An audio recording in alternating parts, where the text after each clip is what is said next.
Does this still? Oh, I'm on. I'm back, ladies and gentlemen. Let's talk about Erik Haula, and also I'm gonna give you guys a life update. Lots to break down and lots to discuss on today's episode of Locked On Devils. Buckle up, everybody. Now, how does that? What button do I press to begin my intro? Oh, there it is. You're Locked On Devils, your daily podcast on the New Jersey Devils. Part of the Locked On Podcast Network, your team every day. Hi, this is Bryce Salvador, and you're Locked On Devils with Trey Matthews. Scores! Oh, Stevens stepped up, nailed it. Brodor's got the puck. What a shot. The Devils win the Stanley Cup. Alrighty now, what is up, New Jersey? Welcome back to Locked On Devils podcast here on Locked On Network. I'm your host, college hockey play announcer, Devils writer of Pucks and Pitchforks, and also part-time credential media member, Trey Matthews. I know it's been a minute, but I'm back. For those of you wondering where I've been the last week or so, never fear, nothing bad happened. But for any of my die-hard fans who have been listening to this show for the past few years, you know that late July, early August is usually when I take a vacation with the family, go to the happiest place on earth, Walt Disney World in Orlando, Florida. One of my favorite places to vacation. I don't know how many of you have been, but I thoroughly enjoy it. And sometimes content creators need to clear their head, especially when we're at the point of the offseason where things start to really slow down. But while we're on the subject of the Sunshine State, let me give you guys a little bit of a life update. And I'll keep everyone honest. If you don't want to hear my life update and the future of this show, then I will leave a timestamp in the description and you can skip over it and we could get to the meat and potatoes of today's episode. But let me catch you guys up as to what's been happening the last few weeks, because I don't know if anybody's been keeping track, but this is my first solo episode in nearly a month. I don't know how many of you have been following along, but have you noticed that I've been bringing in a lot of guest stars and posting a lot of bonus content the past few weeks? What's been going on? Well, I've been job searching. I graduated from Arizona State University recently. I've been moving out of my apartment, making my way back to the East Coast, and I recently accepted an internship with the Florida Everblades. They are the ECHL affiliate of the St. Louis Blues, formerly the Florida Panthers. And they are back-to-back Kelly Cup champions. I'm really excited, but some of you have been asking, will I still be covering the Devils here at Locked On and also Pucks and Pitchforks? And to give you guys the straight answer, yes, I fully intend of continuing the show going into the 2024-2025 season.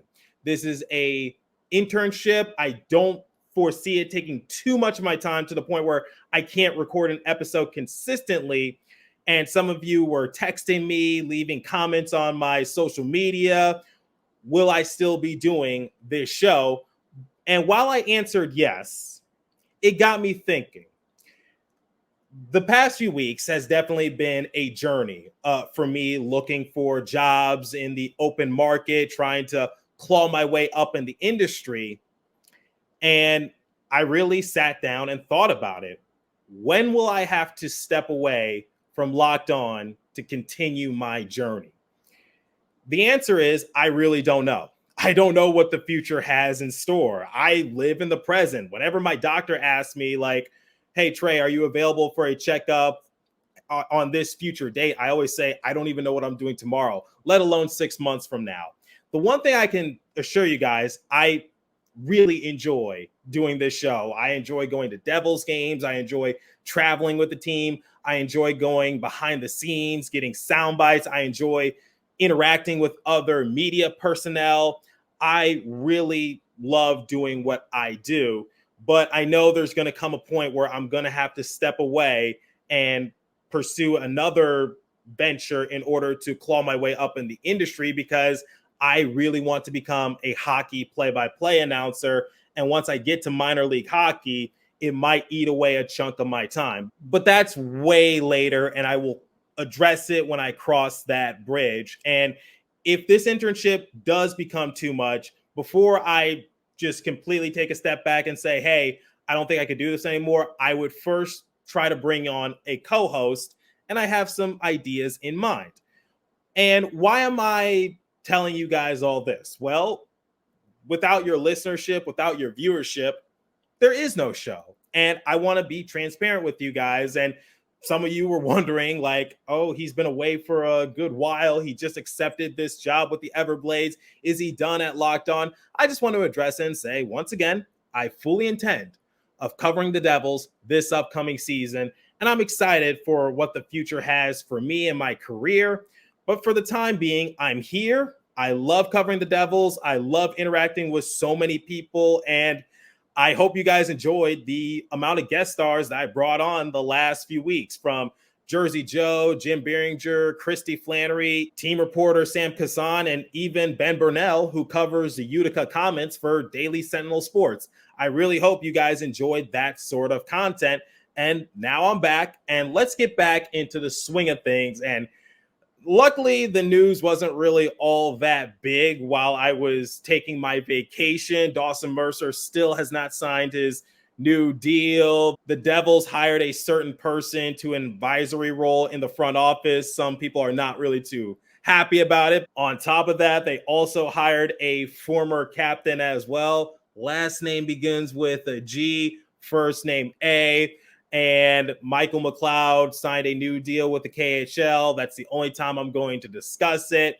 But as for the other news topics, I will certainly address it at a nearer date. And also, I have some fun ideas in store. Like, can we talk about Jack Hughes, Nico Hischier?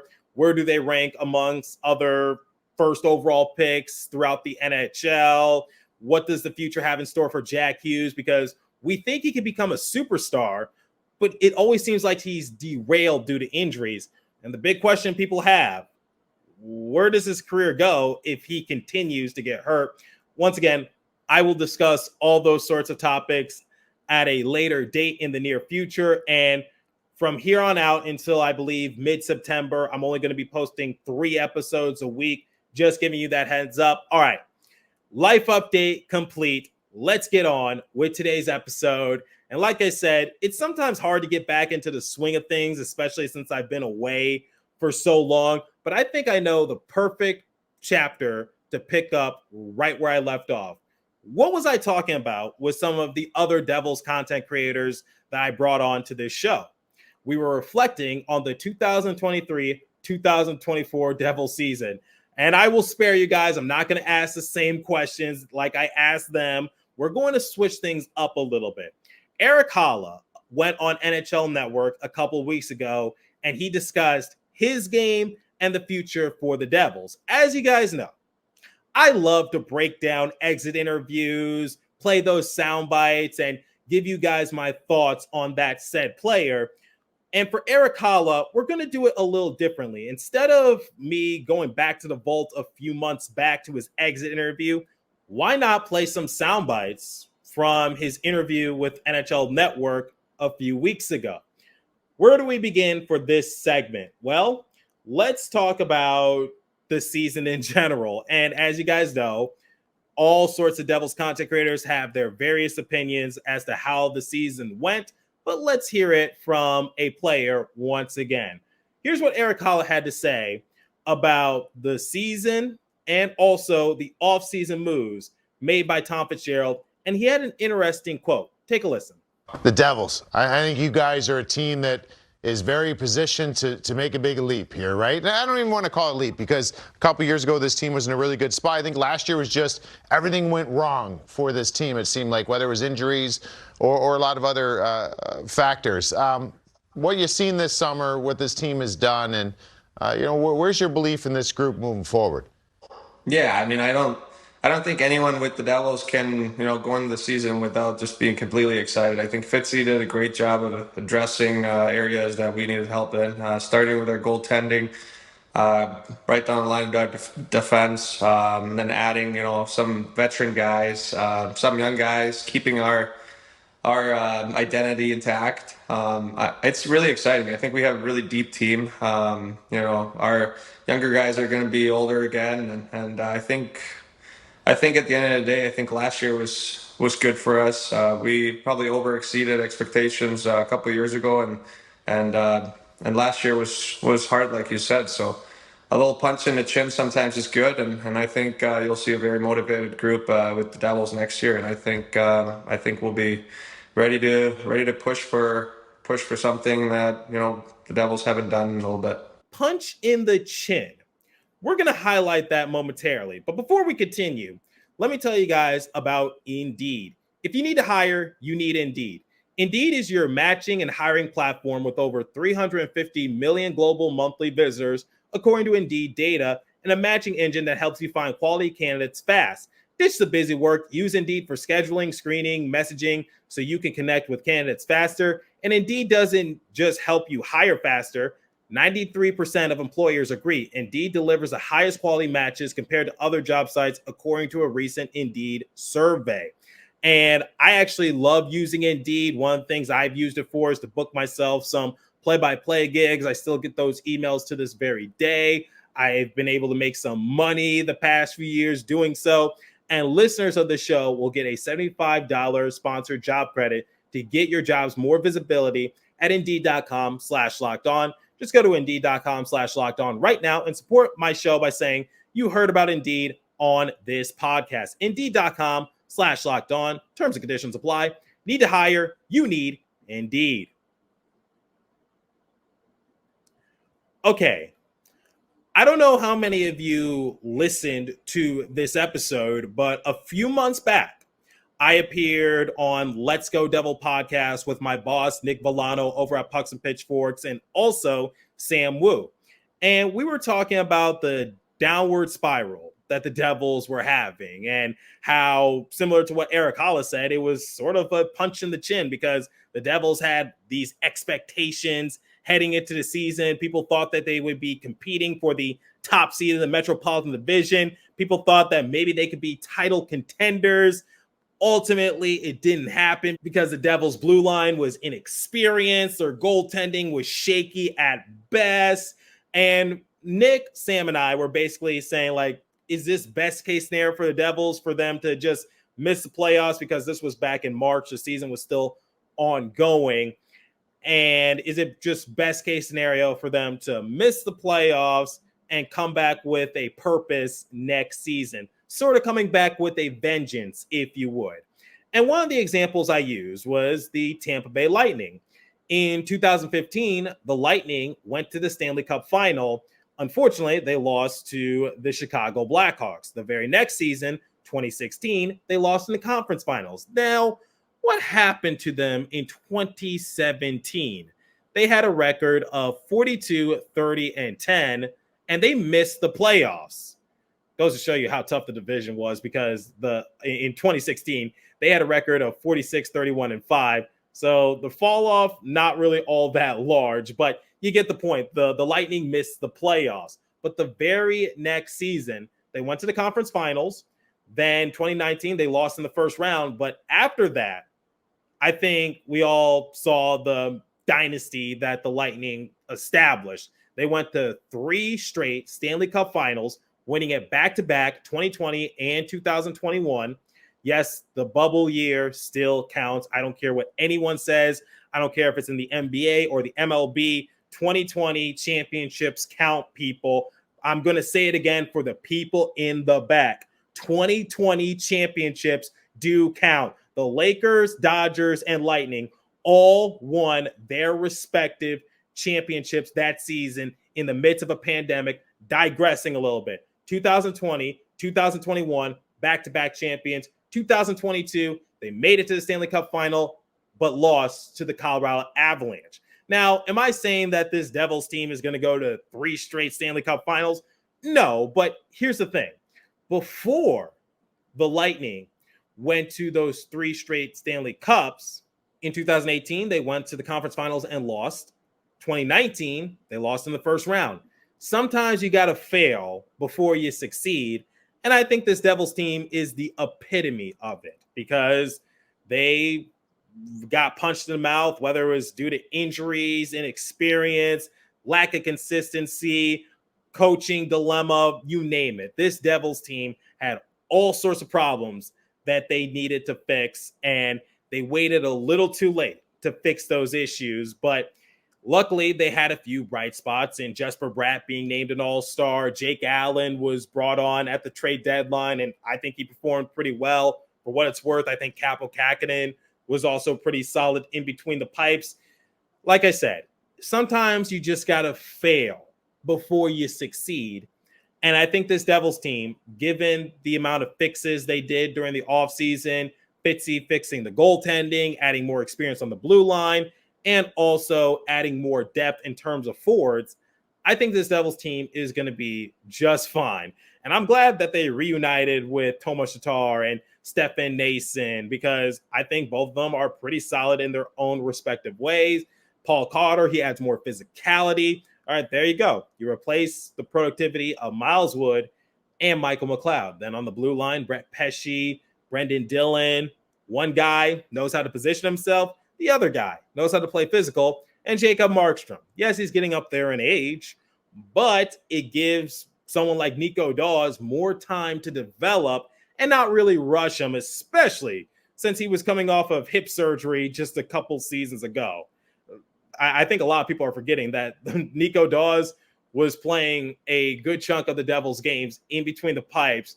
And remember, I think his 2022-2023 season was cut early due to him having to get hip surgery, but digressing a little bit. Tom Fitzgerald fixed a lot of the issues, and I think this Devils team is going to be a lot better, and they're going to have more big, brute guys defending their star players, and I think that was also a big issue. And getting someone like Dougie Hamilton, Jack Hughes back from injury is crucial. In the words of Joseph Stanislaw, they added more Sasquatches out there, and we've all seen the beef jerky commercial, messing with Sasquatch, and I think the tagline is "Don't mess with Sasquatch," whatever the case might be. But the Devils added more big guys to their roster. All right, Erik Haula talked about the journey for himself and his team. Take a listen. Obviously, we played together. I was fortunate enough early on to see you break into this league and really made a heck of a career as far as just being versatile. And that's been your number one thing, in my opinion, is like you could put Erik Haula on lines 1 through 4, anything you need, he could do. Where are you at now in your career as far as, what have you learned the most, I guess, is the bigger thing? And where's the hunger factor? Because you're still chasing like everybody does. Yeah, everybody's playing the game to win a cup. Yeah. It's funny you say that, Ripper. I mean, I remember my second game, I was with you and Nopper on the right wing, and Nopper told me to move to the left because you were going to fight some big guy. So I was, just. Hey, the fact that you could stay in the league this long after playing with me and Zenon Konopka shows that you've been a heck of a player. I think it was a perfect way to come to the league, but yeah, I think the hunger is there. I mean, I'm hungrier than ever.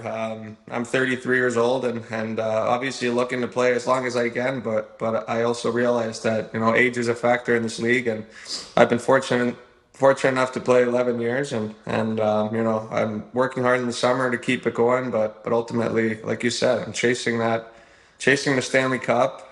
It's exciting to be on a team like the Devils, who are willing to do whatever it takes to get better and try to get there. So I'm right where I belong. I love the organization, my teammates, and the team. So I'm excited for the challenge again, and just looking to have a really good summer and put everything on the table. Erik Haula and Mike Rupp were teammates at one point. Erik Haula was beginning his career with the Minnesota Wild, and Mike Rupp was sort of at the tail end of his career, but they were teammates at one point. I think Erik Haula has really embraced the veteran role with this team. And the journey for this Devils team is going to be so exciting. And I'm really looking forward to this upcoming season. I think it's going to be 10 times as better compared to last season. And Erik Haula does play a vital role in that. And we'll talk about that momentarily, because he also had another soundbite in which he was asked, who's an underrated asset. But before we continue, let me tell you guys about FanDuel. I love sports. I love them so much, I never want them to stop. But as the playoffs wind down, we get fewer games. and the sports aren't sportsing like I want them to. But FanDuel lets me keep the sports going whenever I want. All I have to do is open up the app and dream up any bets I'm in the mood. And this summer, FanDuel is hooking up all customers with a boost or a bonus daily. That's right, there's something for everyone every day all summer long. So head over to FanDuel.com and start making the most of your summer. FanDuel, official sports betting partner of Major League Baseball. Visit FanDuel.com to look at the odds. And please remember to always gamble responsibly. Okay, Erik Haula was asked, who's an underrated player on this roster? Take a listen. Who's a guy on this Devils team that maybe doesn't get the attention that he deserves? I know, we talk about Jack Hughes all the time and whatnot, but who's a guy that you see day in and day out that is way better than maybe we or the media gives them credit for? Well, that's a tough question. We're kind of, I feel like our star-studded guys have the attention now. After a couple of years ago, they're all over, and us middle of the group guys, older guys, we try to bring some leadership in. I'm just excited to see the leap that the young guys take again. I think Namek and Luke, the ceiling's so high for those guys. It's just going to be exciting to see where they get to and try to help them grow. And it's just going to be exciting to watch everyone again and just the hunger of the group. But I don't really know if we have kind of a so to say black swan in there. You kind of know what you get, and that's our group. That's our group. I can't get inside of Erik Haula's head, but he is so modest. And here's why. Yes, he's right. The big three or the core four, however you want to call them, they always get their roses. Jack Hughes, Timo Meier, Nico Hischier, Jesper Bratt. They're always going to be in the spotlight. Same with Dougie Hamilton. He's always going to be in the spotlight. Even the young rookies for the Devils, or they're no longer rookies, but you get it. The even younger assets in Luke Hughes and Shimo Nemitz, they're always going to be highly touted. And Jacob Markstrom, he was runner-up in the Vezina Trophy race a few seasons ago, losing to Igor Shesterkin. Erik Haula is so modest because he is the black swan. He is the underrated asset. Let's look at some of his stats, shall we, and how they stacked up on the Devils roster. He had 16 goals, 7th on the team. 19 assists, 8th on the team. 35 points, 7th on the team. He had a 1.5 offensive point share rating, 9th on the team. 1.5 defensive point share rating, 10th on the team. He had a point share rating of 3, 9th on the team. 49 blocks, 8th on the team. 94 hits, 7th on the team. And he had a face-off win percentage of 54.8%, 4th on the team. And remember, he's on special teams. And in the words of Jack Hughes, I'm a big Erik Haula fan. When I read you those numbers, yeah, he doesn't lead the Devils in any particular category. In fact, his highest placement in terms of stats is the face-off win percentage. Like I said, he was 4th on the team. Yes, there's nothing really eye-popping about Erik Haula, but like I said, he's not meant to be the star player.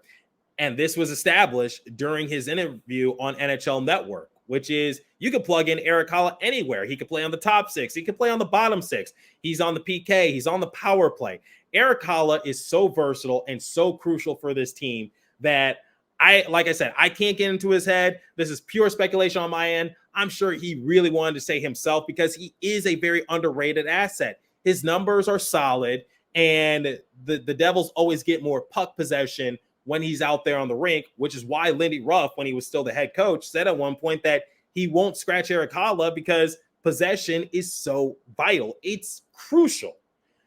In my opinion, Erik Haula is the most underrated player on this Devils roster. Still, despite being somewhat of a fan favorite, he deserves more credit. And like I said, I don't think he's going to be that arrogant and say himself, especially on NHL Network, might not sit well with himself or his teammates. But I'm going to say on this show, I'm a big fan of Erik Haula. Yet again, he is very underrated. And he belongs on this team. And I am going to die on this hill that Erik Haula should be wearing an A on his sweater. It should be Nico Hischier, the captain, Jack Hughes, the alternate captain, and Erik Haula, the other alternate captain, or maybe just switch every now and again. I know that Andre Palat has championship pedigree, but at the same time, I think Erik Haula brings a different dynamic to the team, despite never winning a Stanley Cup. Erik Haula has only played on playoff caliber rosters, and before he joined, this Devils team wasn't a playoff caliber roster. Now, I'm not saying he is the only reason for that, but he plays a big role in it. Let's not delude ourselves. So in my opinion, I think the black swan of this team is, in fact, Erik Haula. Let me know what you guys think. What did you think of some of the sound bites from Erik Haula during his appearance on NHL Network? What are your thoughts on the Devils moving forward? And what would you like to see me do within this next month or so? Because like I said, I need some ideas. The content is starting to slow down a little bit since we're at a very slow point in the offseason. Leave a comment down below if you're watching on YouTube. If you're listening on a podcast streaming service, hit me up on my personal X-Page app at TreyMatt4 or the show's X-Page app at Locked On Devils. As for this episode, that's all the time I have for you. Continue to stay safe. Have a wonderful day, New Jersey. Go Devils. I'll catch you guys in the next episode. Thanks for listening once again, and also thank you for being patient.